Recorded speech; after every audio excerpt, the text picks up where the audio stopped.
Namaste and welcome everyone to listen Evenings with Sraddhalu. Namaste, Sraddhalu. Namaste and happy to be with you all. We are happy to continue today, part 8 on the series. But now we will be focusing entirely on the out-of-body experience and the methods for practice. And as usually, you may post questions in the chat box during our conversation, or send an email to integralstudies.in@gmail.com. And first, we will start with a few questions that we received already. And our first question from Aditya: how to avoid certain kinds of dreams? I have read Sri Aurobindo's letters where he says that one must put a will before going to sleep. But it doesn't always work for me, especially when I'm tired. There's some restlessness, or else I sleep later than 2 a.m. Yes, I've included this question as part of the overall theme today because it also relates to our theme in a deeper way. So two of the things which we had recommended for all those who are interested in putting into practice and entering the out-of-body experience and developing the capacity and skill, two things that we had suggested as a preparation. One was the importance of the focus of concentration and the ability to hold concentration in a fixed way. And all of this goes back to the various sessions we've been discussing already. The second point was to start working on becoming conscious in the dream state, and in particular building the condition and the continuity of recall, that when you return from the dream state, as you wake up, you're able to maintain the thread and continue. A critical part of this kind of practice, or developing any particular direction of our capacities, skills or experiences, including the deepest spiritual experiences, is this turning of our intention in a focus and even in an exclusive focus. And the question relates to just the question of putting a will before going to sleep, but this is a very important element. You want something to happen during sleep, but you're placing an intention when you're awake. You want this intention or this will to cross the barrier, to cross the veil and enter the sleep state so that things can happen there, which you intend here. So understand you're dealing with two different spaces. Putting an intention in one space need not affect the other, unless you build the continuity or unless you use a skill of how that intention will penetrate and enter the, in this case, sleep state or dream state. And so I want to use this question as a starting point for a certain aspect of this practice. Notice what happens when you have dreams which are mundane or reflections of your daily life, thoughts, emotions, fears, hopes, desires. The things which you repeat during the day tend to pop up at night and in dream state. So if during the day you have certain types of fears, those fears tend to repeat in the night. Even if in the daytime the fear is held subliminally, even if externally it is suppressed, and especially when something is suppressed in the waking state, it finds full reign, full freedom in the sleep state, when your will to suppress is no more active. So the key here is what you do during daytime, persistently, repeatedly, habitually, and even mechanically, is what tends to slip into the dream state and rise up in the dream state. So one of the methods used in various kinds of methods which are taught for having out-of-body experience or just having a lucid dream or becoming conscious in dream state is during the day multiple times just turn and look at your hands and become intensely aware of your hands, not mechanically, not your gaze passing through as you live in a half-sleep somnambulist state in your daytime. You look at your hands, become intensely aware as intensely conscious as you can, observing the hands, and ask yourself, am I dreaming? I am becoming conscious. And you repeat this again and again and again during the day, as frequently as you like. So some people use an app or an alarm. Every time the alarm goes off, you do this. The result is, at night, in the dream state, this thing now which has gone into your subconscious or subliminal pops up. And in the dream, you mechanically do this, except that with this movement of seeing the hands, you have also intensified your awareness to become conscious and pull yourself out of this half sleep state in which we live our life. And so you as if become intensely conscious in the dream, and you say, oh, I'm dreaming, and you become conscious and lucid. It's a very simple exercise, but the persistent repetition in waking state is what leaks across into the dream state and does the thing which you want to happen in the dream state, which you've practiced in the waking state. So I'm pointing to this as an exercise which I would highly recommend for you to do. It's how I had my first conscious out-of-body experience many years ago when I was trying to get to that. I tried many other methods, and we'll discuss the limitations of other methods later. But this was one of the most effective at that point. But the point here is, what you do in daytime is what leaks through. So if, coming to Aditya's question, there are certain kinds of dreams, he has not mentioned what they are. Notice if there's a pattern in the daytime, correct it there. Put a will there for the correction. And the simple thing would be, let's say you find your emotions, thoughts, tendencies going in a certain direction, which is of the nature of what's coming in the dream you want to avoid. Instead of fighting it and suppressing it, you say, this is not what I want. What do I want? And slide from there to the state or experience that you want. Let's say you have some dreams which are distressing emotionally, or which involve some thoughts or passions that you want to avoid. The moment you find your mind or emotions going in that direction, you say, this is not what I want. What do I want? And slide. You don't jump. You don't push this down. You transform this, transmute this by sliding movement to the other state that you want. You find yourself in a low state of consciousness. You shift into a higher state and shift to the state you want. This sliding movement you make a habit, again and again and again repeating. The result will be, you will find in a few days, typically 3 to 4 days, in the dream state, you'll find as that tendency occurs, in the dream state your consciousness will shift and slide into the other state. Very simple. So the act of putting an intention or putting a will can be done just before sleeping. It has a certain value. But it is much more useful if it is sustained during the day for a specific purpose that you want during the night. And we will see how this becomes important for the out-of-body experience as we come to that issue a little later. We'll cover a few more questions before we come to that part. But it should be obvious now that holding an intention during the day, a one-pointed focus, intention, sense of purpose, this I want, or this I am becoming, whatever it is, repeated, until you're literally suffused with this aspiration, intention, will, and that pops up in the night or in the dream state. Now, this is exactly the same method you would use also for entering into certain states of consciousness or certain experiences of the deeper kind. In fact, to share a very personal experience, at some point when I was going through a severe crisis, I said to myself, of course, this has only one solution, and that is to realize the psychic being.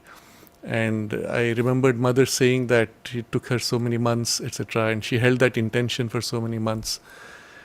That was, of course, for the body's consciousness. I was aiming for something much simpler. And I said to myself, I have to do this. Whatever happens, all else is irrelevant. This is alone important, even if I die trying. And I've mentioned this before. Why did this thought come? Why? Even if I die trying. The important thing was, the dying was, of course, of the ego. If you meet your psychic being, obviously the ego automatically loses its centrality. And that was the part which had the fear, I might So I put myself into this and repeated again and again. The build-up took days, weeks. I think I did it for about 1 month in a very sustained way, that every now and then it had become a habit. In the middle of some activity, I would pause, remember this, and put myself in relation to the deepest aspiration I could reach at that moment, and the intention to realize, to know, to enter in closeness with the psychic being, and so on. It went on for about 1 month of intense concentration, and just after, I was in a concentrated retreat. So I was with a group, but it was sustained now with a full focus, because there was nothing else to do except this one focus. And on the third day, I had the radical experience which I was looking for, which at least established a firm contact with the presence. So it's not difficult. It needs that persistence, and it needs that one-pointedness and overwhelming priority that one gives to it, whatever be the thing you want to have, spiritually or even at an occult level on a capacity like this. So coming back to Aditya's question, yes, you can put a will just before going to sleep, but in this case, because you have a persistent pattern of dream, make the shift in daytime in the way I've suggested. But also understand that when you put a will just before going to sleep, there's a way to do it. The nature of this will is not a state of tension and pushing, I want, it must be. That never works. It's rather a relaxed state of turning in intention, intending for this with a one-pointedness of focus, but with no stress or strain. Such a will held as you slide into sleep will actually continue into the deeper layers and impact the dreams or whatever else you choose in the way you intend. So the simple answer to Aditya's question is, do it this way, without the stress and tension. Slide the intention into the sleep state. But the more detailed answer would be, change the form in the daytime, and then you'll have a much longer lasting, deeper impact on what you want to change. We can go to the next question. Victor, after long meditations, there are double vortex-like energy formations, and the focus of consciousness seems to go higher somehow. Is that the normal out of body as a normal consequence of the 5 senses unified into presence? So this was, I think, in relation to the question, to the text we were reading last time, and I want to make a very clear distinction between what we are describing as a conscious out-of-body experience from the various other kinds of experiences which may have similar effects, which are described by Sri Aurobindo in the text that we read last time, but do not represent this conscious out-of-body experience. And how would you distinguish? There are others also who have sent questions regarding certain experiences they had of finding themselves floating above the head, or finding themselves wandering as if in some spaces, in some locations and so on, or finding themselves floating and seeing beautiful sceneries. Is that an out-of-body experience? Well, since the word out-of-body is very generic, one could call anything out-of-body if you felt yourself out. But what we mean here by conscious out-of-body experience in your vital body, in your subtle body, is very specific. And I will read from 2 texts. I will share one text and read from the other text. The first is something which Mark Auburn shared with me. He was in a personal conversation. He was speaking of how somebody in France used to relate to out-of-body experiences, or call out-of-body experiences what was merely a projection of consciousness. He had mentioned the name, I don't recall now. So this person used to be able to project as if a thread of the consciousness out of the body, extend it a great distance. For example, he would extend it and see whether they had enough stock of bread in the bakery nearby. After seeing what they had, he would go and buy it. And of course, Mark himself says that he developed that skill also. And he gave one example. He said at one point, he was finding himself flying over mountains, and I think it was the Himalayas, I don't remember. And as he's flying, the whole experience is so vivid. He's seeing everything, experiencing everything through all the senses, exactly as if out of body, in the subtle body. But he said, because I knew what it was like being in the subtle body, I knew this was not it. But I could not distinguish from the experience itself what was the difference. And then he says something very interesting. He says, at that point, since he was aware it was not a real subtle body, out of body experience, he said he decided to go out of the body at that moment. And then suddenly found himself in a double awareness. Here was this tip of the consciousness projected out, which was experiencing things. And at the same time, at his home, his subtle body separated from the physical body. And he was aware of his room in the subtle body. And this he shared as an experience to highlight the distinction between the two things. And of course, at that point, he could straight away move the subtle body to where he was in the other point. But he explained that there's a particular, it's like a filament of consciousness pushed out, which you can take to a great distance. You will remember this is exactly what Sri Aurobindo described in the text we were reading last time, among other experiences. But that can be so vivid as to give you the conviction that you're out of body in a subtle body. So, to make this distinction in a very public meeting, in a conference where that man was speaking about having out-of-body experiences, Mark took the stage and asked him two questions. And this is our reference hereafter for whether it's out of body. He said, when you are out of the body in this way, can you look at your own subtle body? And the man said, no, I don't have a body. The second question Mark asked, can you feel, see, hold your silver cord, which is behind the head? And the man said, no, I don't have a silver cord.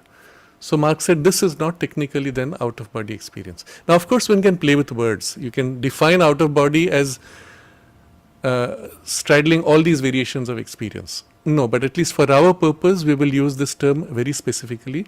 Exteriorization or out of body experience in the subtle body is what we will call that. So to Victor's question, very simply, no, that's not it, although it may involve a certain shift in consciousness, a floating of some part of your consciousness, a separation of a part, a projection of a part, or many of the experiences which we discussed last time. But it's not going out of the body in the subtle body. I'm going to read from another text which is from written by Geminus in an email. He wrote this. There is a huge difference in witnessing this vital body while it is in the physical body as opposed to being free of the physical body. When it is free of the physical, it shines brightly with all kinds of colored lights, much like the cover drawing on Mark's book. It is utterly spectacular.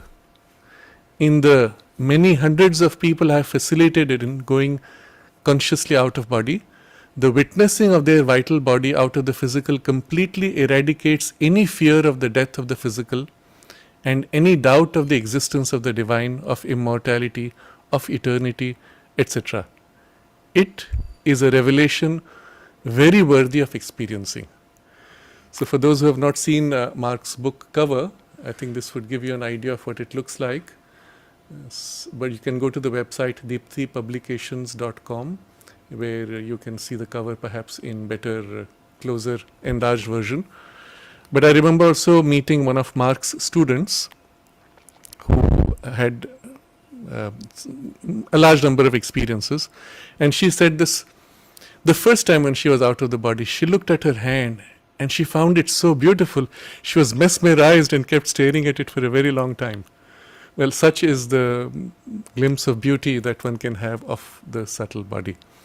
So, very simple test we all have. If you are out of the body, well, look at your own body, feel or see, because you don't have to turn with your eyes, you can see all around. You see that you have a silver cord, and that's how you know you're formally in the subtle body. And of course, once the experience becomes normal, the question itself would not be an issue.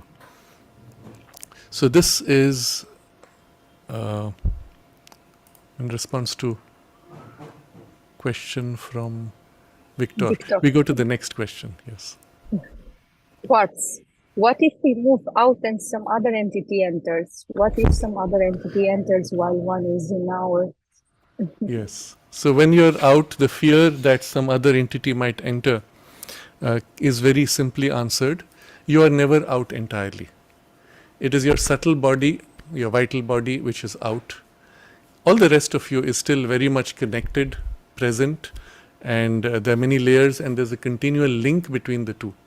And as long as this link is intact, and as long as there is a presence in the body, they cannot take over. Unless, and this is a very rare case, if you do a very special kind of exteriorization where the bulk of your consciousness goes out and you are in a cataleptic state, which can be also dangerous to the physical body. But even to get to that requires a very highly developed skill, and most people would not be able to do that easily.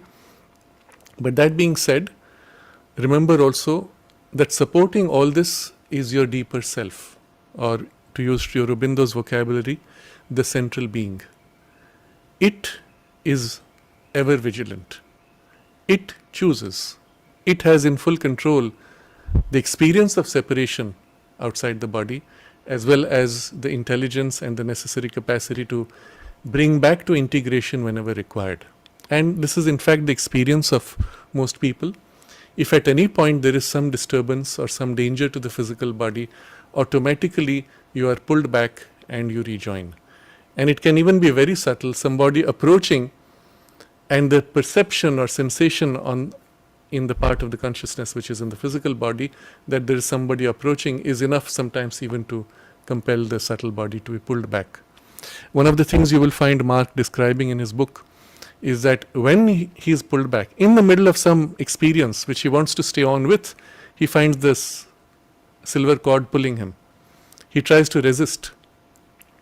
And the power of that is so great it can overwhelm him. He is inevitably pulled back. It's a very interesting passage in the book you will find. And one has to ask simply, who is deciding? Who had this tremendous power to pull you back against all of your trained conscious will and intention? Or I would put it another way, who is the person who allowed you to go out and who is now saying enough and forcing you to come back? Who even, I will say, who made you go out and brought you back, who has such a power that you have no say in it. And there's one experience he describes in the book when he forced himself against everything to stay on when the silver cord was pulling back. First, it pulled very hard, but with his full will when he stayed on, at some point he said he found his subtle body as if disintegrating and falling apart. And then he was pulled into a swoon and forcibly taken back. So the one who decides that you have to go back is also the one who can decide that you can go out. Why is this important? We will come to this shortly. In the practice, it's not you who will decide, but that which is truly you which will decide. And it is under its influence, under its guidance, under its decision that all this can be done very easily, spontaneously, and safely. So that part and the relation to that we will discuss when we come to the actual process and the practice we will follow. So I think that answers Quartz's question. Unless you are in a very sick condition of health, or you are in that very specialized exteriorization where the bulk of your consciousness has left the physical body, there is practically no danger. One would say it is as dangerous or as safe as your nocturnal separation of the subtle body that takes place during sleep in any case.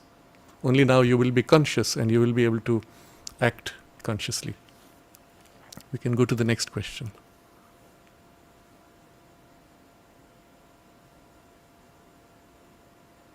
Oh, I think Alina has lost the link. Okay, so the next question is from Luke, question which we had read last time, but I will repeat. Since there's an infinite number of, or a continuity of consciousness across so many bodies, are there an infinite number of subtle bodies? Is it 3 bodies? Is it 7 bodies? Is it 12 bodies, as Mother describes, leaving 12 bodies, and so on? So generally, you have to understand it this way. There is a continuity of consciousness and an infinity therefore of gradations. But broadly 7 planes, and each plane based on a principle of consciousness. So 7 principles make for 7 planes, but each being in each makes for 49, but 49 descending, 49 ascending makes for the 100 of the Veda, etc. But planes basically you would speak of as 7, or the subplanes being 49, or within each, in some traditions they will say there are further 7, so 7 into 7 into 7. But at some point you realize that distinction becomes irrelevant, since it is a continuum. But what about our bodies? So there's a continuum of reality, but our bodies in the yoga tradition are described as 5: physical, vital, mental, and the other 2 which are supramental and the bliss body of the Satchidananda. Of those 2, of course, we have not developed consciousness in, but these 3 we have consciousness of. But these 3 are generally tightly bound in the physical, and so we rarely experience the other 2 separately, which can happen in dream state. And the separation in the subtle body then is the experience typically in the vital body, and in some cases one can develop or train to go out in the mental body. And so this is the common range of experience that we have. Luke's next question is, when a human being dies, or an animal or a plant, does each of his subtle bodies wander in their corresponding plane? Do they all end up dissolving themselves in each plane? Does the psychic being immediately no longer dwell on these subtle bodies? Yes, some of it yes, some of it no. The way Sri Aurobindo describes this is during the separation after the physical body has been shed. Well, to put that in context, when you separate, there is always a link. If you disconnect the link, well, the physical body then has no more the sustenance and nourishment, and then it begins to decline and degenerate and, well, die. But when that happens, the other layers in the subtle body also, there are many gradations of consciousness which we have built, integrated. Much of it is not sufficiently individualized. So the portions which are not too individualized tend to dissipate as the psychic being withdraws from those layers. So it is that which holds everything together. As it chooses to withdraw, those layers as if break down at their own levels. So in some of the traditions they describe how certain gradations corresponding to certain vibrations in nature often go and wander off into those parts of nature. So particularly there's a layer of the vital physical which is very close to the tree consciousness, and it tends to aggregate, or if there are lumps of it around, it tends to fuse into the tree or join with the tree and merges in that grade very close to the physical consciousness, and so on. As you withdraw, the layers being shed, sometimes if they have strong individualized desires, those lumps of desire bundles can stay on, hang around for a while, which may be seen as ghosts or as just forces which hang around something to which you're attached. The person may not be present, or in very rare cases, the psychic being may withdraw and leave behind a layer which does not fully decompose. Or it can continue to draw nourishment from things to maintain its independence. It's like a shell, like a mechanical shell. So many things are possible. There's a whole range of possibilities. And in many of the, unfortunately not nice thing to talk about, in some of the old cultures which used animal sacrifice and all that, they would use these layers or shells for specific purposes, sometimes magical intentions, vehicles, etc. So yes, there is a truth that things dissolve on their planes, but it can take time. It does not happen immediately. Sometimes it can happen even over a very long time if the person is stuck in some intermediate layers in the planes. Mark describes in his book somebody who was 20 years stuck in the layer very close to the physical because I think she had committed suicide and had not yet managed to get free from that. And that's an interesting description you might want to look at. But yes, in principle, one can hang around in between. It's not a very nice state. But much depends on your spiritual evolution. If there has been sufficient awakening spiritually, if there is a clear aspiration and relation with the divine, then all of these issues can be avoided, and at the time of exit from the physical body, if the mind turns towards the divine, you have immediately from the other side the help that comes, a link formed, and you're taken across these intermediate ranges easily without difficulty. We can go to I'm the... back, yes. Yes, okay. I So was Luke's able to- question number 3, if you can look at. Number 3. Okay. Yes. When someone meets a deceased person by occult means, for example, visions, projection of consciousness, exteriorization, is it actually that they just meet one of the person's subtle bodies in the very plane where the experience occurs and not the true self of the person? For example, his or her psychic being. Yes, more often than not, this is what happens. When you go out of the body, you see somebody who has passed on, then you're meeting them in their vital body, which is still where they're still dwelling. You may not perceive their psychic presence. They themselves may not perceive their psychic being unless you already have a deeper sensitivity and awareness of the psychic, in which case you would perceive the deeper layers corresponding to your own development and your capacity to perceive. But more often than not, it's just your vital meeting somebody else's vital. So again, there a lot of variations are possible. You might be meeting not the person's vital body, but a shadow or a reflection of that person's consciousness, which is hanging around like an image. So the person may have withdrawn, but a strong image remains. There are many variations possible. There is an imprint left in the Akashic records, which in certain states of consciousness you might be able to see, feel, and interact with as if it's a living person, though the person has reincarnated. And that's another kind of experience. There's also the experience where some other being can take on that form, because form being plastic in those states, whatever you choose to, literally instantly you shape yourself to take on whatever form you like. And so if you meet a vital being that looks into your mind, picks out the form that you expect, with which you want to meet some spiritual preceptor, they can take on that form and come to you and say, here I am. How would you know? If you live only in a superficial layer of consciousness, you could not know. If you have a deeper sensitivity, you would immediately feel something is wrong. This is not the vibe of the person. So even on a physical level, if someone imitates, you feel it can't be this person. The vibe is wrong. Over there, where the physical body is no more dulling you, that experience can be even more sharp. But if you have, even then, one can be quite cleverly deceived. If the person can even shift the vibes to create an appearance using a fake layer of vibes. And all these are possible. Only if you have the deeper psychic discrimination that you will see through or sense through and know. And the mother gives this example. At one point she said Sri Aurobindo came to her, or it seemed as if Sri Aurobindo came to her in the subtle form and was giving instructions, and she was listening intently, and then something said, no, this is not it, there's some mixture here. And then she looked and she found the feet of the being were warped, and immediately she recognized that one of these, asuric beings had taken on that form and was trying to deceive her. So just to say that form is never a reference. So you might meet things, see things in form, but it does not mean too much in itself unless you have a deeper discrimination which can see through to what is actually happening or what is the reality. But yes, many experiences are possible and many variations to these experiences. You can meet somebody's psychic being if you are conscious in the deeper ranges of your psychic consciousness.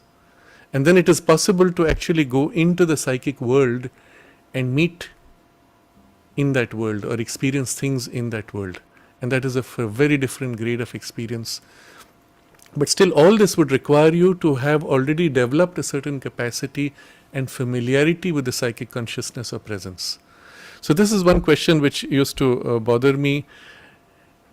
Is it limited to that? And I discussed in one of the sessions, perhaps last time or the time before, that it's possible also you can get help from the divine consciousness, your own self. You can be given an experience of a range which is not yet developed fully in you, and then that becomes a reference in itself for you to rebuild or develop that consciousness. You can go to the next question. So on part number 4, is asking, when someone like the mother or Marco Byrne, for instance, meets a being, even a god, by occult means, is this being actually just a subtle body living only in the corresponding plane? Or is it a being having subtle bodies in multiple planes? It could be any. It depends on the beings also. And actually, the reality is much more complex. As you go higher up, if you go into the higher ranges corresponding to the overmental beings, they may have multiple bodies projected, and some of them may have emanations, so to say, in multiple bodies all the way to the physical. So, what are you meeting? You're, so to say, meeting the higher central or being from whom all those emanations have come. I remember reading the mother describing this when she met the Asuric, one of the Asuric beings. Let me see if I have the text, because yes, okay. So mother speaks of this when she met one of these. She met with this being which is in the human world called Satan. But she said, with Satan, it was the central being, of course, what she met. He had millions of emanations in the world, and this was the central being in person. Okay, this is mother's comment. Millions of emanation. Think about what that means. An emanation does not mean that the person is fully that being. It could also be an emanation that aligns to an existing evolving human being. So what are you seeing? What are you experiencing? A lot depends on your capacity even to perceive and to be aware of all these things. So this is just to give a glimpse that reality is far more complex than the tendency we have to reduce to our physical experience. Go to the next question. Are terrestrial beings, including animals and plants, the only ones in the cosmos having several bodies? No, and as we saw last time in the text of Sri Aurobindo, even physical objects can have corresponding subtle gradations attached to them or even forming them. And of course, some of this can be then influenced by human beings. So if you take an object which you use frequently and you hold, for example, a mobile phone, because we hold it all the time and it's suffused with our consciousness, actually has built up a gradation of substance of your consciousness attached to it, which forms, so to say, its own subtler gradations. How much depends, of course, on what is put. So even it's possible if somebody with a very strong and densified spiritual consciousness uses it, you may feel that grade of spiritual vibration in the physical object. Interesting. But yes, animals and plants would have these gradations evolved or partly involved and evolved. Limited to their range of evolution. So in the plants it would go up to a certain grade. There will be a corresponding layer corresponding to the mind and even things higher, but not so organized, but not so distinguished. And often on those layers it may be a collective consciousness. So a plant being primarily of the vital ranges very close to the physical, its, let's say, mental consciousness may actually spread over several plants. It may have an individualized, so to say, plant king individuality, which may particularly align to a particular plant. And so you would say that plant is the king of this, which is its family. But that's the way we translate the experience. If for some reason that main tree is cut, then that whole thing could withdraw and the entire cluster of trees might die, or that thing may shift the focus to another tree, which would now become the king and acquire the force and individuality corresponding to that presiding presence. Or at still higher levels it could be into a much broader species kind of consciousness, and so on. So a lot of possibilities there also. Next question. When the presence of a rishi or Sri Aurobindo or the mother can be felt in different places, is it just the presence of one of her subtle bodies, or that of their complete true self, wearing the image of their last incarnation? How can this happen in multiple places simultaneously? How technically can a presence find itself apparently dimmed because of the lack of respect of people around? He's asking. Okay. So you see, all of these questions are coming from a perspective in which you have reduced consciousness to the containing form, which is true only of the physical world. In the physical body, you find your consciousness as if bound and as if even formed by the container of the physical body. So it feels. I recall reading and then seeing a video from Dr. Raymond Moody's interviews with people who had near-death experiences. And there was this one person who commented it in this way. He said, once he was out of the physical body, he felt his consciousness was everywhere at the same time. And he mentioned several cities across the world. I was everywhere at the same time, but there was a special focus here in the region where the physical body was. That's all. So here's an example of what it could be like when your consciousness is freed from narrow states. Now, that particular experience corresponded to his evolution. It may not be the same for everybody. But if you are sufficiently evolved, your consciousness can be as large as the world. It can even be as large, conterminous with the universe, is the phrase Sri Aurobindo uses. That is terminating with the same boundaries as the universe, which of course is boundaryless. So you can be wide and therefore present everywhere. In your larger consciousness, you are conscious of everything everywhere at the same time. In your total consciousness, you may choose to focus on one or another or more or 1,000 or 1,000,000 or any number simultaneously, entirely. And this is the nature of that consciousness itself. Unlike our mind consciousness, which can focus on one thing or another, or split half and half between two, in which case it's in neither fully, which is the limitation of mind consciousness that is finite. When you shift into the higher spiritual ranges, you are spontaneously, simultaneously, effortlessly, everywhere, entirely. Which, incidentally, is the nature of the self. The self is not more here, less there. It is equally everywhere, and it is at the same time in oneness. It is the same one self here and there and everywhere. Rather, here and there, the separation are just relationship it sets with itself in its freedom. So as you approach consciousness of self, such a state becomes more and more the norm. I think just with this, all the fine points of your question are answered, but still we can elaborate a little bit. So if you meet Sri Aurobindo and the mother, if your focus is on meeting them in form, then yes, you could see them in subtle form, or you could see reflected in your perceiving consciousness the form that you are familiar with, while they might be free of that form and in a larger, freer consciousness. Or they could put forward a certain projection of an aspect of their consciousness for the purpose of this interaction, or so many variations.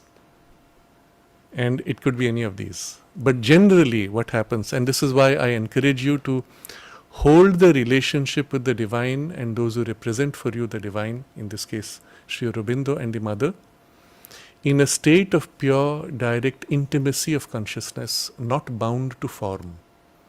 You may still conceive of forms, face, etc., but do not limit to that.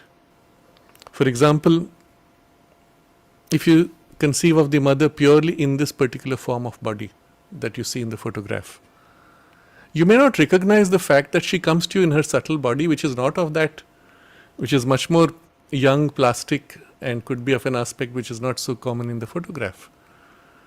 But then you will still know, yes, this is her.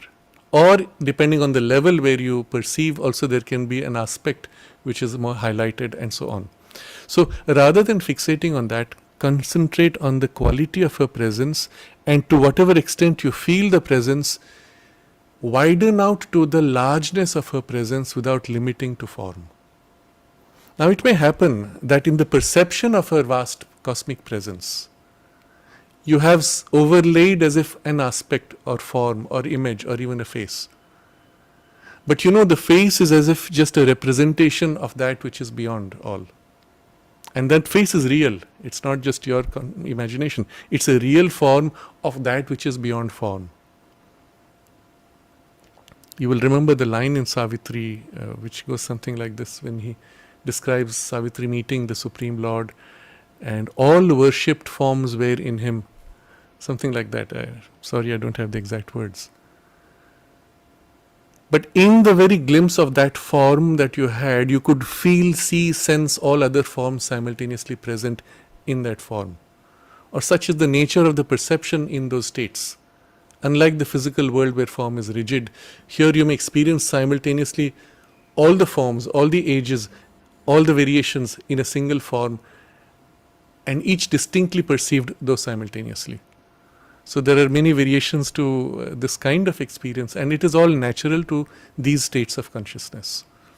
So simply becoming aware or awakening into these states, and you have the perceptions changed so much that everything you're familiar with here loses value or is seen to be such a pale reflection. So how can it happen to multiple places simultaneously? Yes, because they're equally present everywhere. The self is equally everywhere. So now the question is, how can the presence be felt dimmed? And there you may use an analogy, and it's only an analogy. If you see like a cloud floating above, you can see it, feel it perhaps. But if the cloud densifies and lowers down and infuses you, then you'd be as if in it, surrounded by it, tangibly in contact. But if the air warmed, the cloud would again slowly drift off. You would still feel it, but with a gap. This is just an analogy, but something like this, the presence is felt, as I said, the self being everywhere. At any point one may densify as if the presence. Often this is done with the help of a human being, or it is done by the human being, by the fact of being aware of the self. Just the fact that I am aware would, so to say, offer the presence a passage all the way down to a denser material grade. If a person is in a deep state of concentration and immersion in the self, because the person is in the consciousness all the way to the body, it's like a bridge, bringing and densifying the presence all the way to the physical. And so walking by near this person, you would feel, there's something here. You don't know what it is, but you feel that something. Or, if it's not in the physical body, an individual can, so to say, bring the presence down and fix it on a material level. This is what the mother said. She said, build the Matre Mandir and I take it upon myself to make it one of the most powerful spiritual centers in the world. She has done that from the other side. You don't need to be physically present. So you can push from that side, you can draw from here, but fixing it in the physical space. Of course, you can do things here to evict it also. But otherwise, if you don't interfere, it can stay fixed depending on what kind of person or what means it has, to what degree it has been fixed. But something else. The presence itself can choose to densify and materialize much more. Such would be the case for certain beings who may choose to approach the physical domain, wander around for a while, and then withdraw. And you'll find a description of this in Mark's book. You will remember when he's going in the train journey, and then this presence comes and wanders through the train, and suddenly everybody begins to smile and they behave differently, and then it goes away after a while, and they all fall back into their usual state. So again, many variations to this, and we'll take his last question. How technically can the divine presence find itself amplified during a spiritual retreat, for example, since it is always everywhere at any time, but just often poorly received due to a lack of conscience, concentration, receptivity? Yes. So it's the same thing which we just discussed in the previous question, but to this I will add one more point. When an individual or a group of individuals sit in aspiration, opening, invoking, inviting, receiving, the divine presence, as you say, is everywhere anyway. It immediately, instantly responds and fills your cup. If you're an individual or as a collective, the cup is filled immediately. How much, to what extent, how densely, how large, what quality, depends on its freedom and also your call, and a combination of the two. But always when there is a call, aspiration, prayer, whatever form it takes, instantly there is a response. Now, depending on your readiness, it may manifest to various degrees. Depending on its freedom, it may choose to give you much more than your readiness, though you may not be able to hold. And so on, many variations possible. But again, it's complete freedom on both sides which is involved. So the presence is amplified simply because it is like this.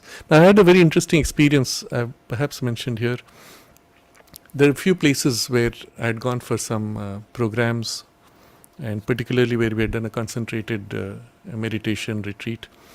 And these were regular hotels where everything is mixed every day.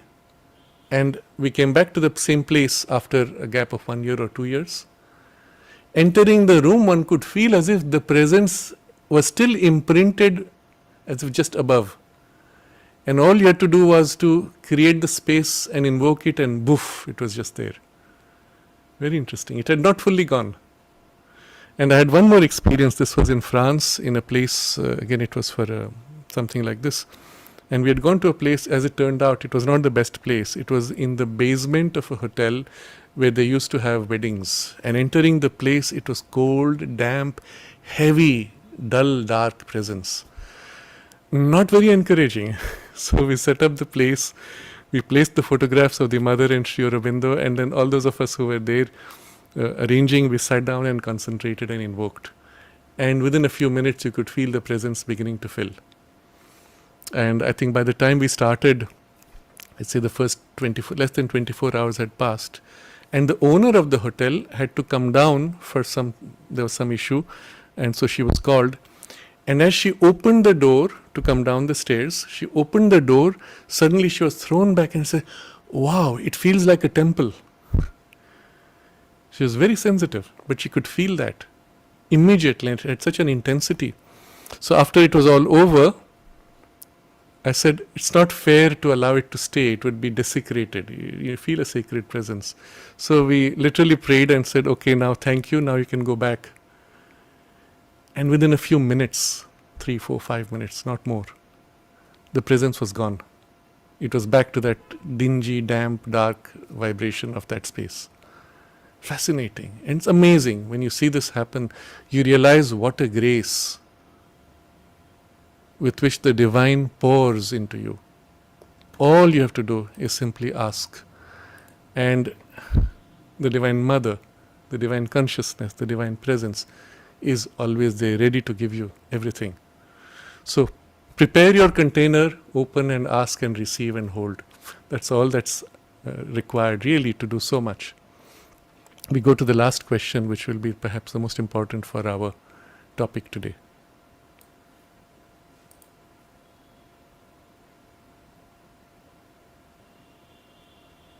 Okay, Alina seems to be disconnected. So Chiara's question, it's a bit longish, but Chiara is asking some questions about the VELO practice, VELO, which is voluntary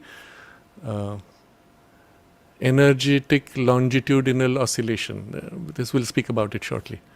About this practice. First, if doing this before bed, is it preferable to do this sitting up or lying on one's back? Second, Nancy Trivelato, who gave this name to this form of practice, talks about creating longitudinal waves from head to feet and feet to head. Could you also create lateral waves from side to side and front and back? Third, could you start with a descent of peace meditation, reaching out above and beyond the physical body, then initiate the waves within the confines of the body? Fourth, what about the arms? Would you do this in separate waves or simply let this happen as part of the longitudinal movement from head to feet? Last, he says, I have been practicing Vipassana meditation as taught by Goenka for many years. I find overwhelming similarities between these two practices. And he speaks of the 10-day Vipassana retreats.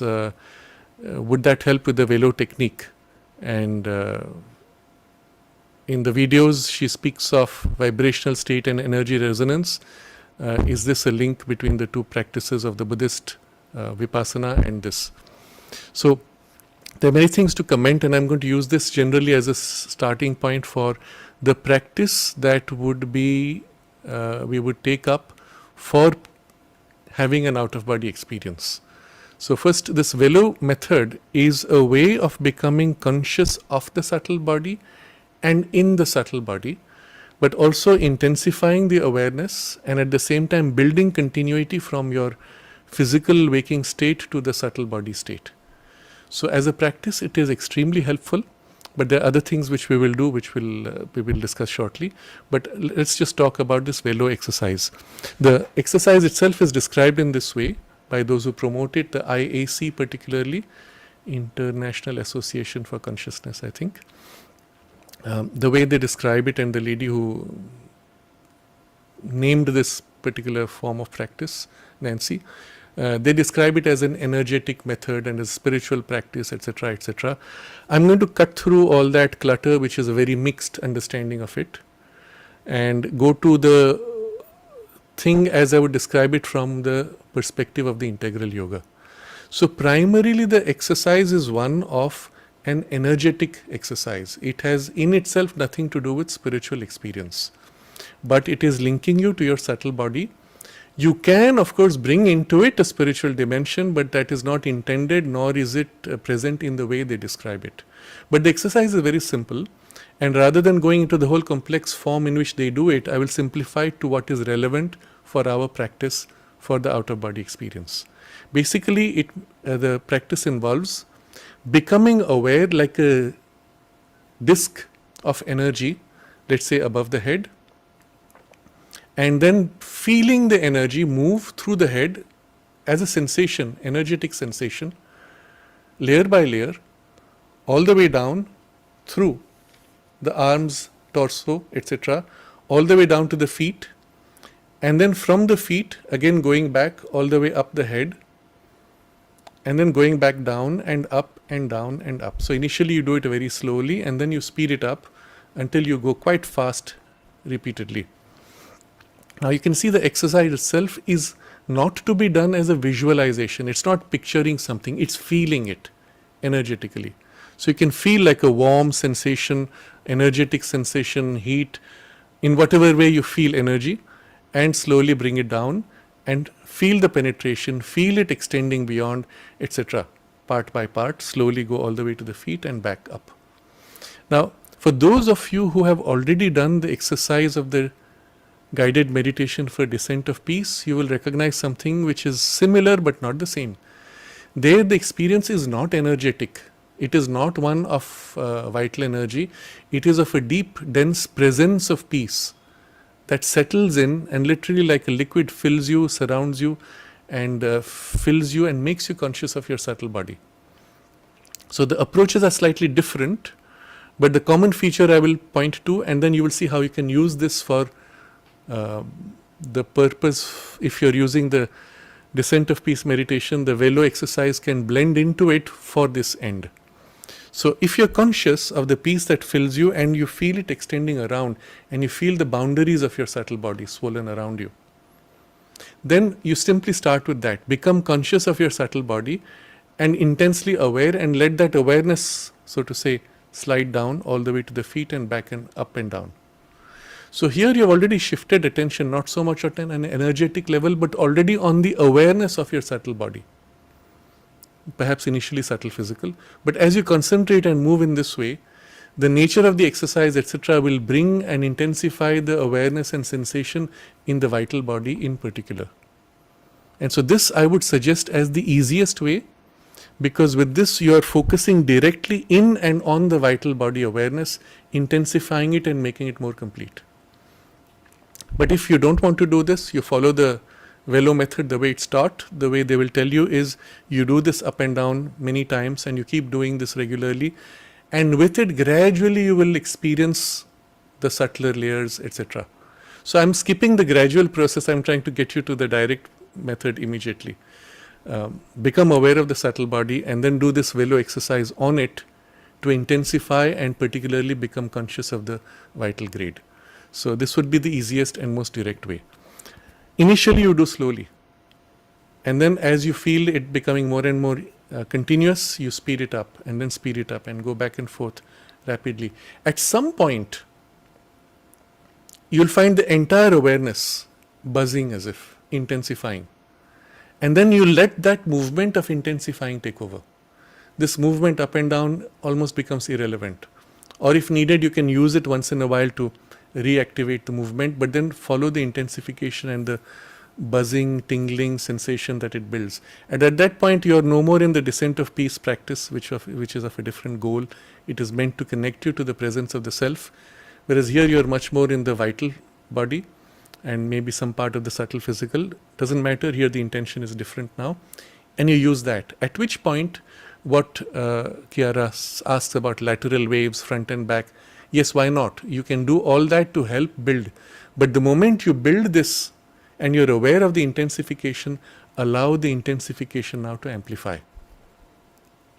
So you could start with the descent of peace meditation, as Chiara suggests, and then from there build this practice, which will then shift the awareness much more into the vital body, and it changes the direction of the descent of peace, but still it's an entry point and it is very effective as an entry point.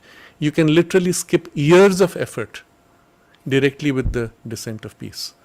I remember when I was in Europe in one of the conferences of the European Yoga Union, and we did this practice with a group, and one of the persons afterwards came and he said that he was a martial arts teacher also, and he would do every day intense martial arts so that at the end of this 2 hours of intense exercise, he would feel the swelling up of the subtle body, the subtle physical, and feel good in it.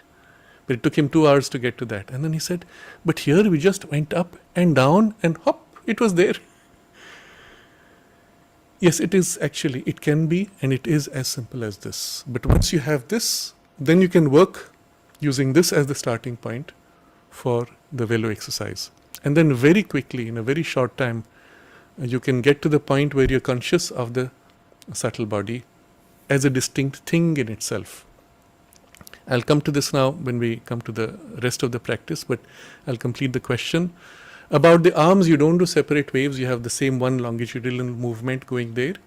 But you can also focus on certain parts and go up and down if you find that useful.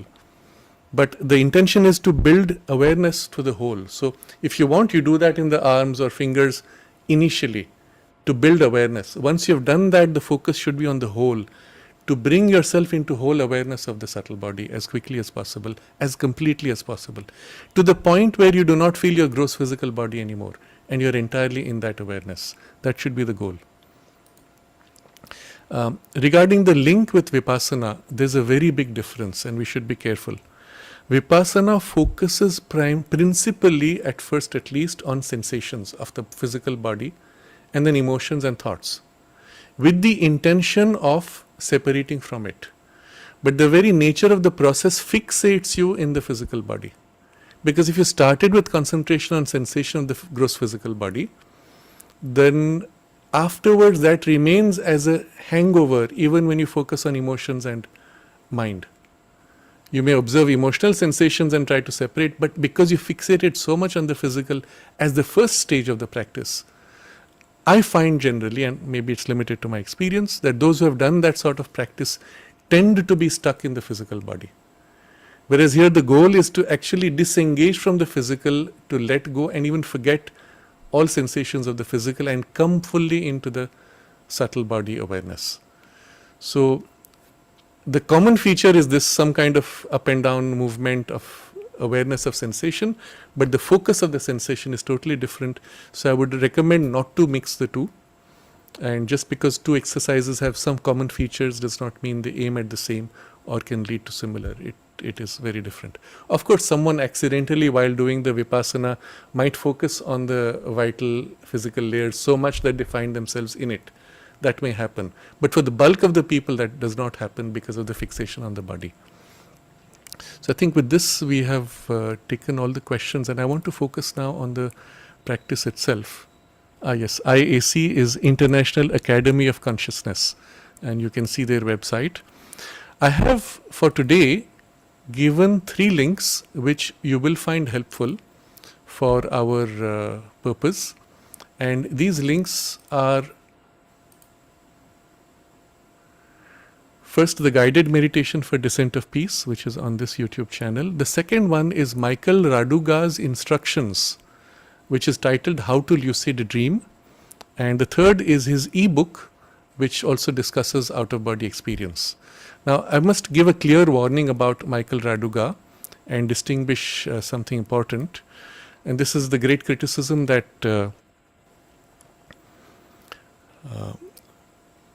Mark Oborn has of Michael Raduga, that Raduga mixes out-of-body experience with this projection, with remote viewing, and with other kinds of such perceptions. He blends them all into one go and mixes also lucid dreaming along with out-of-body. And Mark insists on making this difference, otherwise we can get stuck on one of these things and say that this is it and stop there. The out-of-body experience is fundamentally different from even lucid dreams, and we should not mix the two. So I'm a little wary of giving these links, but having given this background, I hope that you will use the links suitably. Why is this helpful? I found he gives very useful tips, because certain practices are common to lucid dreaming as well as out-of-body, and certain states and attitudes would be common, because finally you want to become conscious in what is otherwise a sleeping state. So for that purpose it's very useful. And in the book I found many useful hints and pointers of a very refined kind, very helpful nuances and suggestions, which I think would be useful. Once you understand that he's mixing everything, we should not mix everything. We should be very clear of what we want to do and what we are aiming at. So I now come to the actual practice which we will dwell upon, and I am not the expert in this field. I must say that. I have read books, I have had my own preliminary experiences, but to teach would require a certain stage of expertise which I do not have. But I still have the knowledge which is from the basic approach of the integral yoga, which gives access to the deeper and higher spiritual experiences equally. And the shift between this and out-of-body experience is just a tiny shift of focus. If you can go deep into your subtler gradations and layers of consciousness, even approach the psychic presence, if you can as if open upward and touch higher gradations of consciousness, all you need to shift now is to bring your focus into the vital body, and then do what is needed to make it separate from the physical. It comes down to just this much. So actually it is not so difficult, and we will look at certain things which will help you, and even as a form of practice. I am going to draw upon particularly for authority from two names, Mark Oborn and Geminus, who is also right now on the chat box with us. And I have also requested both of them to come online and interact with all of us who would be interested in this, and who might have questions deriving from their practice. And they've both agreed on different days, of course. So very likely it will be on the 1st of June that we will have an interaction with Mark, and on the 8th of June an interaction with Geminus. But what I would like to suggest is that beginning today, for those of you who are interested, to take up this practice with a certain clarity of focus and persistence, so that by the time we have those interactions, either you will have certain useful experiences to report, or you'll have questions deriving from your practices and experiences which they could address much more directly. So this is what we will focus on now. First, I want to take a very helpful suggestion, and I'm putting it in the context of the integral yoga.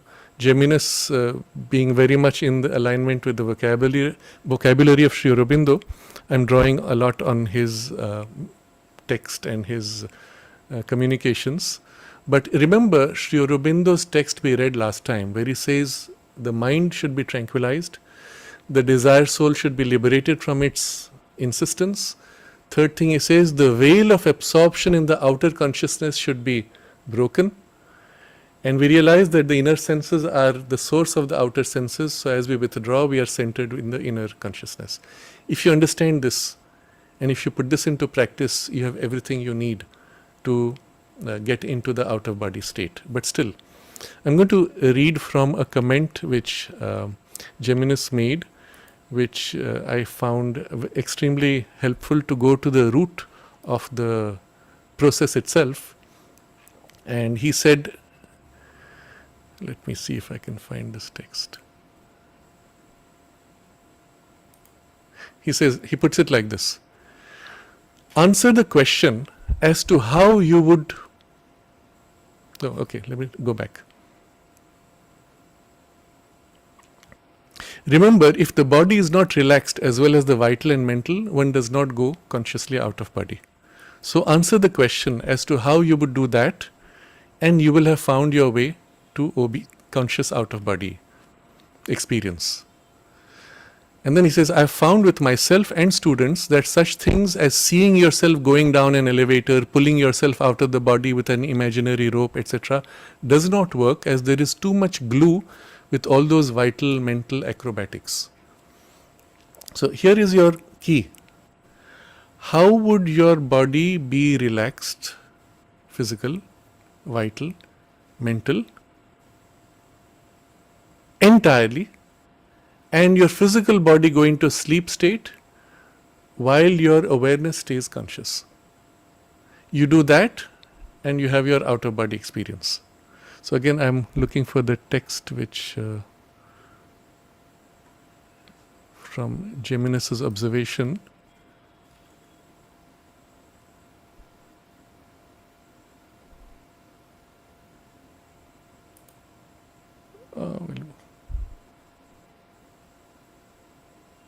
Okay, this is what he wrote. Most of the glues are psychological, the thing which binds you to the physical. Really, a training course is needed to succeed on a reasonable time frame. But the one simply stated issue is, how does a person allow their physical body, mind, to enter the sleep state while maintaining conscious, unbroken awareness in the vital? Answer that for yourself and you will go far very quickly. So the key is this. And the mother described it in these steps, which I will get the text probably next time or another time. She put it in this way. First, you must make your entire awareness completely relaxed. Your body should be totally relaxed like a rag. Now, many of you would remember the description mother gives of how to go to sleep, making the body like a rag. Literally, part by part, you relax until there is nothing, no tension of any kind left.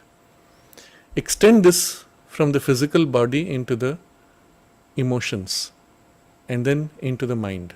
Your emotions must be totally still, relaxed. Even a slight ripple of worry or bother or thinking about something is enough to create a perturbation which will act like a glue. Or your mind to be completely relaxed then, and in all the parts. Right? It often happens that there's a little bit of tension in some part of the emotions in a part of the body. You must consciously relax, relax, relax everywhere. Make this first your priority. Fixate on this state of total relaxation while maintaining awareness.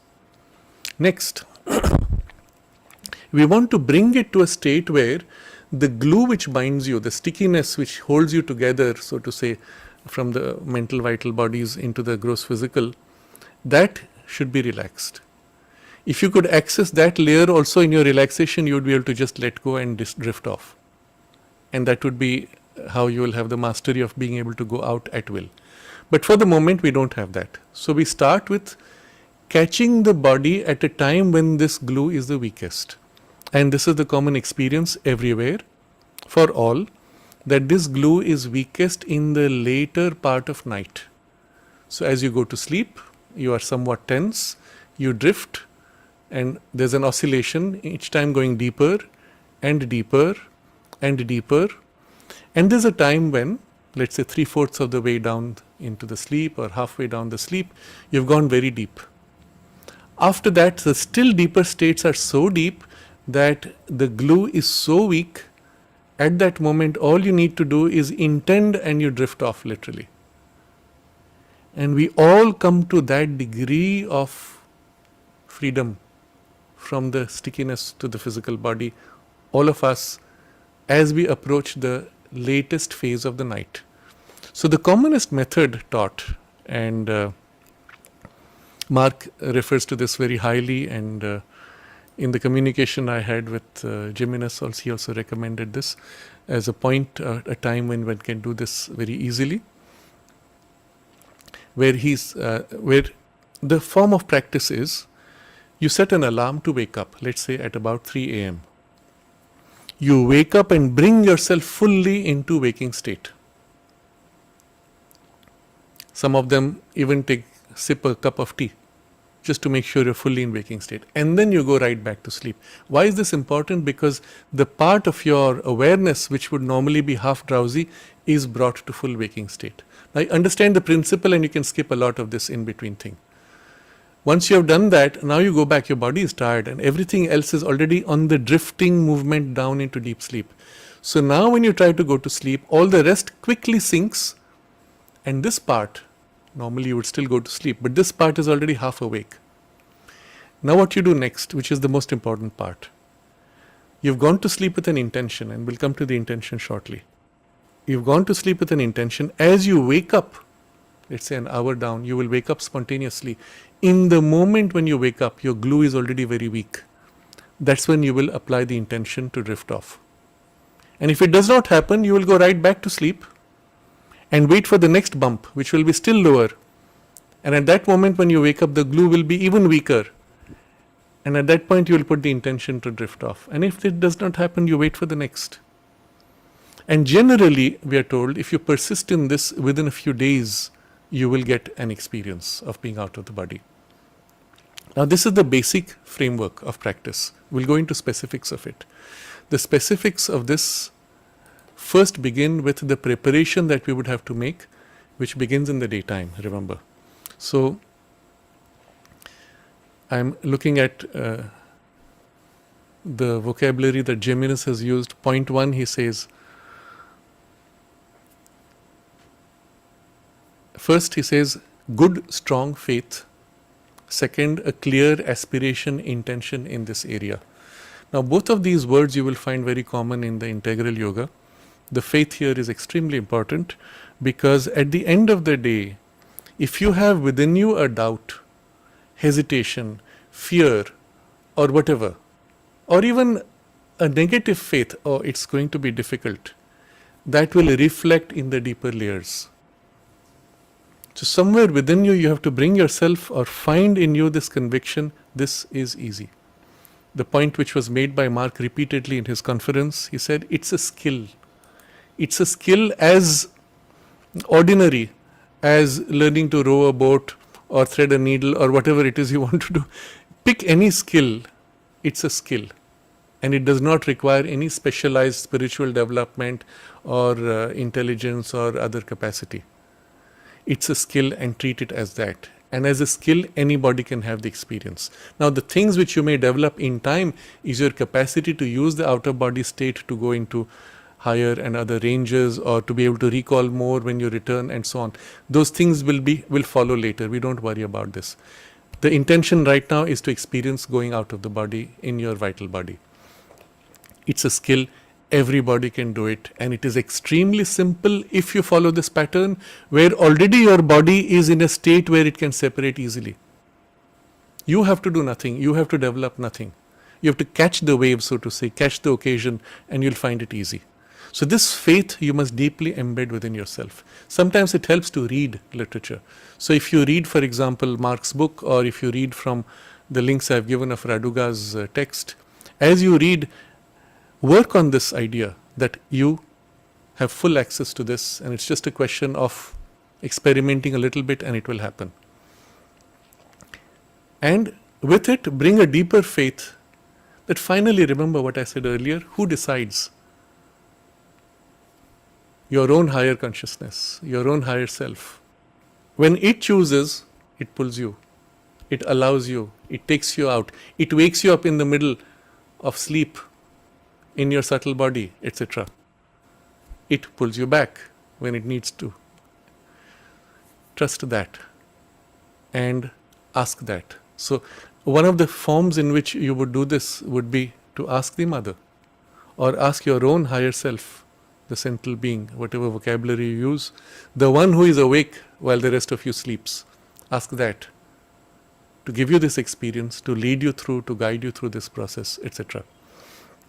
And the deep conviction that whatever is chosen by it, there's nothing that can stop. So this faith, and then a very clear aspiration and intention in this. And this intention you build during the day and into the night. So even if you can in the middle of the day, multiple times you will remind yourself, recall, this is your intention, this is what you will experience tonight or in the next few days. And it will be easy, it will be spontaneous, it will be effortless. So one of the observations which I think it is Raduga who makes, everybody who's had the outer body experience, they're asked to describe what they had without using the words easy, spontaneous or natural. And they cannot. Because in fact, when the experience happens, it is easy, spontaneous and natural. Without using those words, you cannot describe the experience as it happens. And so, fix this in your mind as you read these texts and allow this intention to settle. One of the suggestions would be also to not only remind yourself to write it down as an intention, to look at that intention and fixate it within you. What we discussed right at the beginning in a different context of a different question, you do that so that you wake up at night in the outer body state, or as you wake up with that intention, you're conscious at the moment of waking that this is what you want to do. So if when you dip into that phase when the glue is weakest, without any other method, just on the moment of waking up, if you remember to drift off, you've had your outer body experience. It is as simple as that.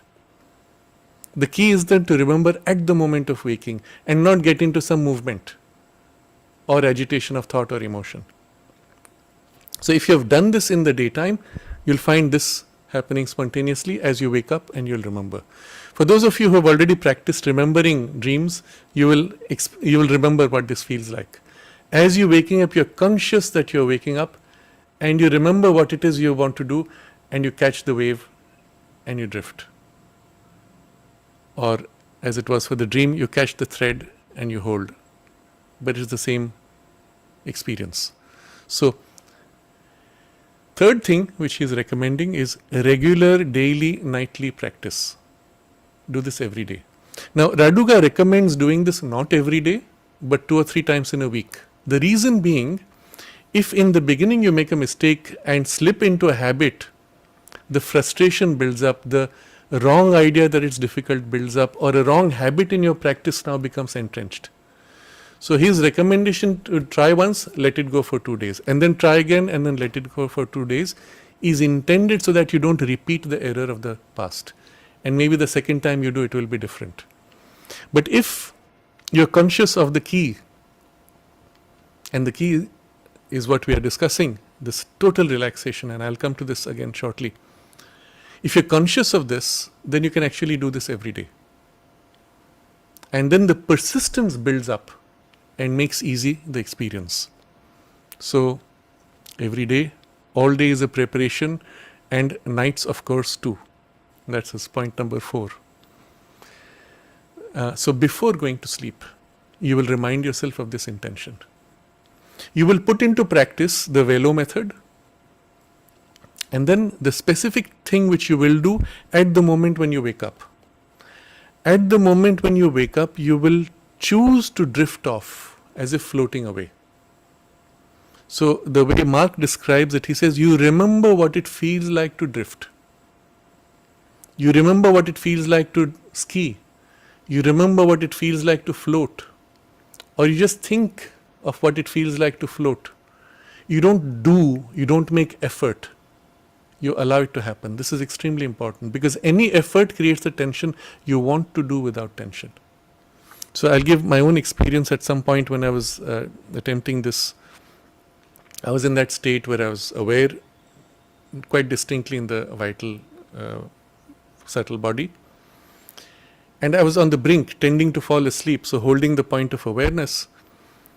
And at that point, suddenly I remembered that there was something on the floor which I wish I had checked. And then I found myself spontaneously rising up to check it, and I realized I had risen up in my subtle body. And the surprise of it brought the consciousness right back. Interesting. I thought of doing that and the movement started. Unlike the physical body, or unlike the efforts you need to make in the physical body where there's a tension involved, you have to be tensionless in this. So the methods they recommend, I think it is there in Raduga's book, he describes 2 or 3 things you do successively. One is immediately you try to float away and not more than 3 seconds. If it does not happen, you switch modes. Now you try to turn as if rolling to the left. 3 seconds. If it does not happen, you turn and roll to the right. If that does not happen, well, you slide horizontally. You do 3 or 4 variations. Those are described in his ebook.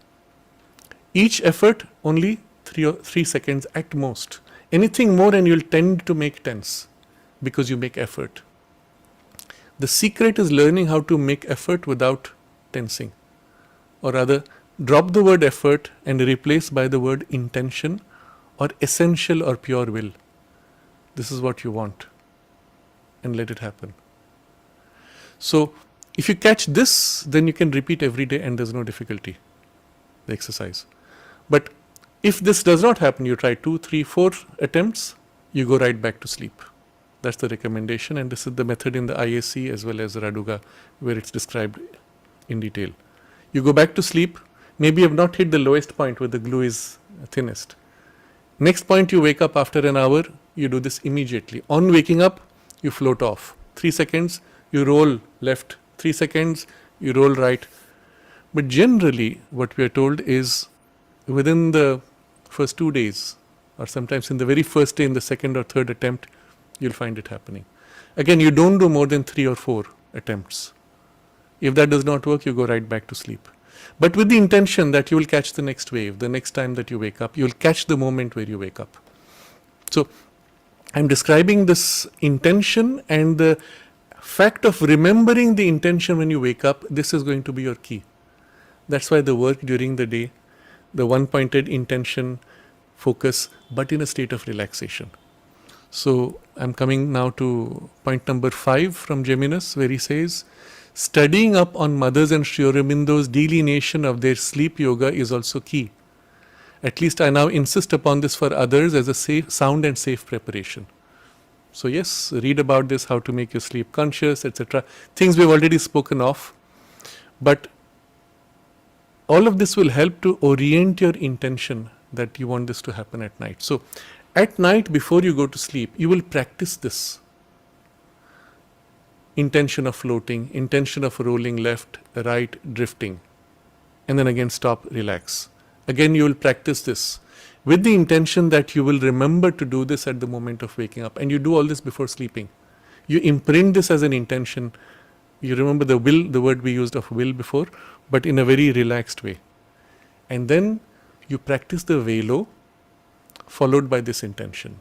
Practice the velo followed by this intention multiple times over a few days if needed, or in the daytime several times, and then at night before going to sleep again. So you're habituating your consciousness for this to happen spontaneously. And then you go to sleep with that intention, with that aspiration. Now at the moment of going to sleep, you will consciously relax all 3 things. First, the physical body, like a limp rag, the phrase Mother uses. Then observe your emotional consciousness, life force, vitality.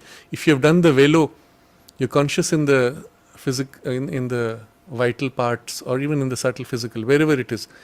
Relax each of those layers. Then all the way into mind, and then mind awareness, which is across the body, in your entire subtle body. Everything you make as still as possible. To this, Mark adds a very important guideline where he says momentarily you detach yourself from everything to do with earth, life and things and people. All the connections with human beings, all the reality bubble of your belief systems, all the basic needs of your body and its instincts, all your beliefs, opinions, evidences, certainties, whatever things you have, you let it all go. You must become entirely centered in this, as if there is nothing else that exists. Now I'm going to describe the next step. When you practice, after the initial relaxation, when you've got to this complete relaxation state, you're going to do the velo, which is to shift your awareness into the subtle body. So if you have felt already with the descent of peace your subtle physical, you can start with that. Otherwise, simply bringing this awareness as it sweeps through, but not on gross body, on the denser layer around. You may not feel it right now, but start with recalling it and sensing there. So you put your intention on the layer around, the thick range around you, not the gross body. Remember, you want to forget your gross body. You want to be in the subtle body. So you start with what they call energy body, vital body, awareness around you of the energy, swollen, large, around you, wrapping and sweeping through. Do this a few times until you build it, until it becomes dense. Now at this point, something begins to happen spontaneously. You begin to feel this vital body more vividly, more intensely. And often along with this, for many people, there is a sensation or a sound of a certain intensity. Now this may vary to each person. If it happens to you, catch the wave and allow it to grow. If it doesn't happen to you, you may simply feel an intensity of energy, vividness, density, heat, warmth, intense energy of some kind. Whatever it is you experience, allow it to grow. So the key here is, when this starts happening, many people get afraid. For some, it is even heard as a sound, like a whooshing, buzzing, electric vibrations, various ways people describe. For some, it's none of these. It's just warmth and intensity of heat or energy. Whatever you experience, do not worry. When you begin to experience this happening, and it comes with this dense, widened, subtle body sensation, when it begins to happen, encourage it, allow it, dwell in it, let it grow. And at that moment, you let go, literally allow the physical body, its awareness, its sensations to dissolve and to cease to exist to your awareness. Putting all of your attention into this. Stay in it, let it grow, enjoy this state. This is a very important point. You have to enjoy this state rather than experiencing fear or discomfort or whatever it is. So there's a buzzing, expansion, vibration, whatever you're feeling. This is what you want to dwell on. Oh, this is so good. Allow it to happen. And that point you reach a gradation where you're entirely aware of your subtle body and you do not think of the physical anymore. It ceases to be. Literally to your consciousness it is dissolved. No sensation, no awareness of it. You stay in this and you drift off or turn or whatever it is. Allow it to happen again. The subsequent movement, as there is a drifting away, is then to go as far away as you can from the physical body. There is a range very close to the physical where the attraction is strong and one tends to be pulled back easily. You must cross the threshold of that range as quickly as possible. So your intention should be simply to drift away and away and away, as far away as you want. And you turn your attention, your mind itself, away to the things which you want to go towards, not body. Because if you turn attention to body, you come right back. So in the beginning, you make this. Later, as the skill grows, you will not need to do many of these things. But initially, put your attention on where you want to go, drifting away, and keep that focus. So this vibratory phase is a critical point of transition. And it is that through which we pass into becoming conscious in this out-of-body state. So Trinetra has asked, can we have the text from Geminus? This was something which he wrote in an email to me, but he says, I'll be delighted to share the skills and experience to develop conscious OBE. So we will have him. He's also made another comment. Vipassana does not contribute much to conscious OBE. It is helpful for self-knowledge and conscious shifts, but can confuse the work of conscious OBE because the focus is quite different, as I pointed out. So here we have something which forms a basis for practice, which I would suggest for all those of you who are interested to immediately take up. But I come to one last point, which was in Geminus's notes. Number 6, he says, handwritten dream recording each morning is essential to strengthen the subtle and light bodies, as well as trying to remember the conscious OBE lessons. And then he says the above 6 points are key. So if you like, I can cut and paste this part from which I read into the chat box. So you have the text. I think.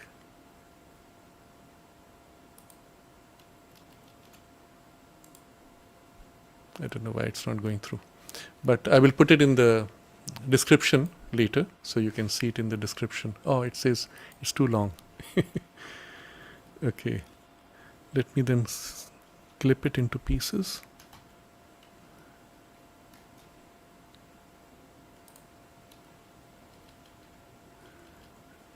There's only so much that the chat box allows, unfortunately. So I'm putting it in 4 pieces.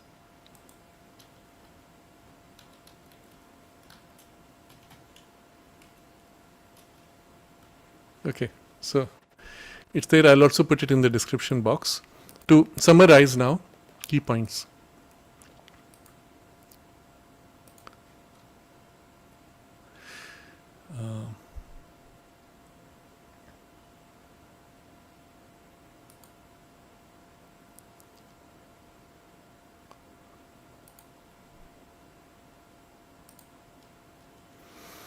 First, remember, you have to build during the day a certain intention that you will hold and put into practice and create a rhythm of the practice, so that more and more this will pop up into the night.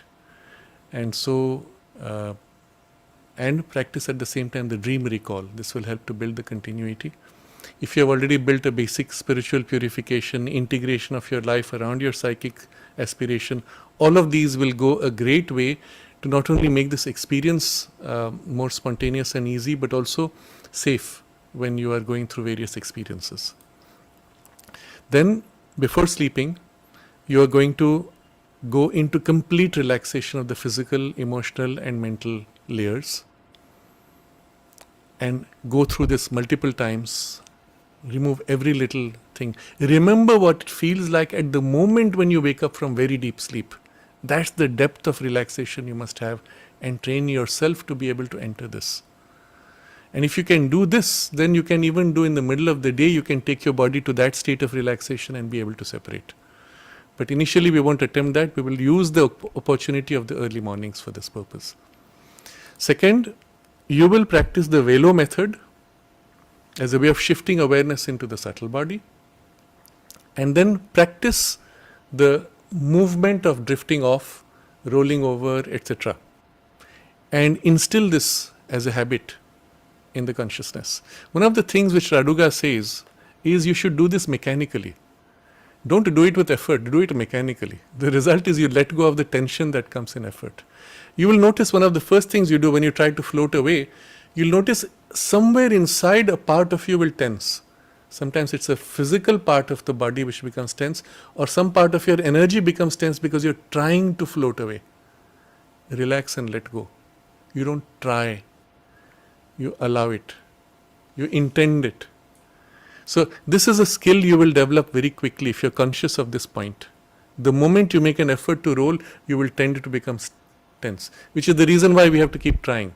At some point it becomes so mechanical and boring that you stop trying and you just do it. And that's when it happens. So get yourself to that state where you just do it.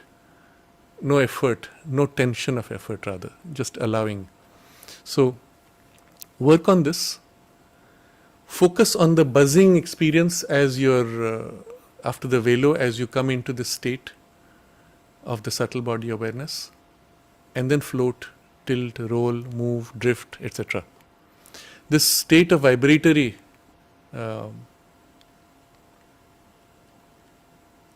sensation, let's say, in the vital body, you become familiar with, you become habituated to, you enjoy, and then you roll, you drift, etc. So during this vibratory state, you must maintain a total calm, no agitation of emotion, no excitation, and simply turn your attention to drift away from, to drift far, to go elsewhere. If you like, you pre-set a location.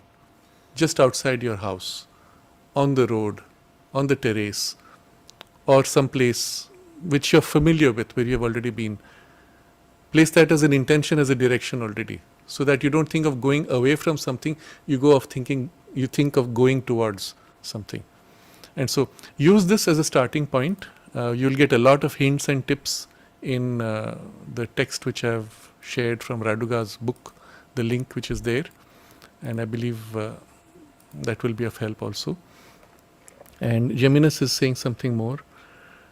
So Sumana asks, what is rolling over? So let's say your physical body is lying down and your subtle body is now attached to it. Once you feel your subtle body as if widened, enlarged, you kind of roll over sideways, as if you're floating off, like a boat rolling, you just roll over.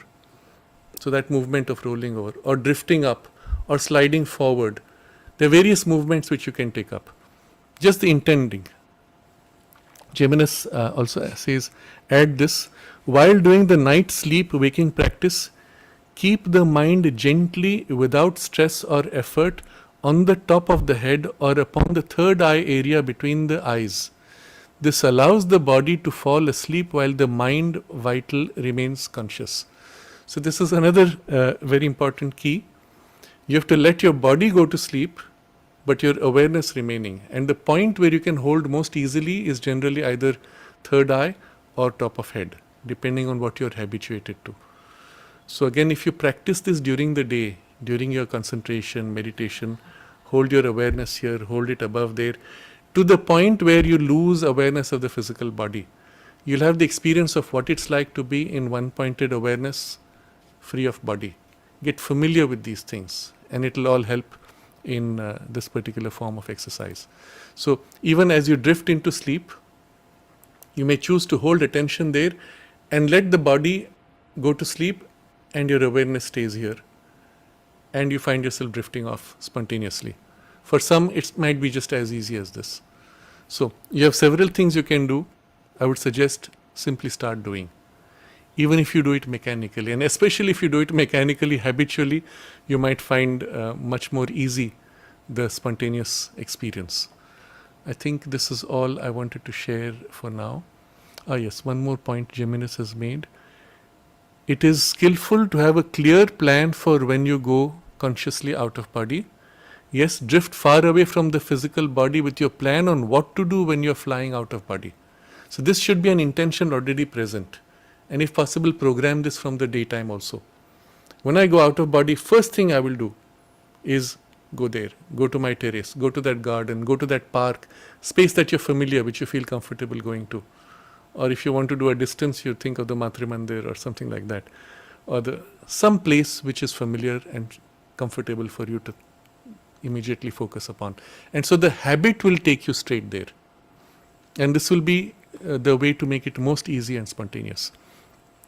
So I will suggest for all of us to put this into practice over the next 2 weeks. And as you note down, whatever experiences you have, note, observe, encourage, allow the experiences to grow. And on next time, we will take up many questions which are pending regarding things we've already discussed. And perhaps also if some other questions come up. But on the 1st of June, we will have an interaction with Mark, who will also join us here. And on the 8th of June with Geminus, who will join us here. So the next 3 sessions we have reserved for this topic, but now focusing almost entirely on the conscious out-of-body experience. So let's take a moment to center ourselves in this aspiration, in this intention, and in invoking the help of the Divine Mother, of our own higher central being, self-consciousness, that we may be given this experience. Now, how far we choose to develop it is something we can decide later, but to have this experience at least once is certainly extremely valuable and will free you from many other things and will be extremely helpful in the spiritual sadhana. And it is for this that we will aim for in our effort. So let's hold this intention and aspiration.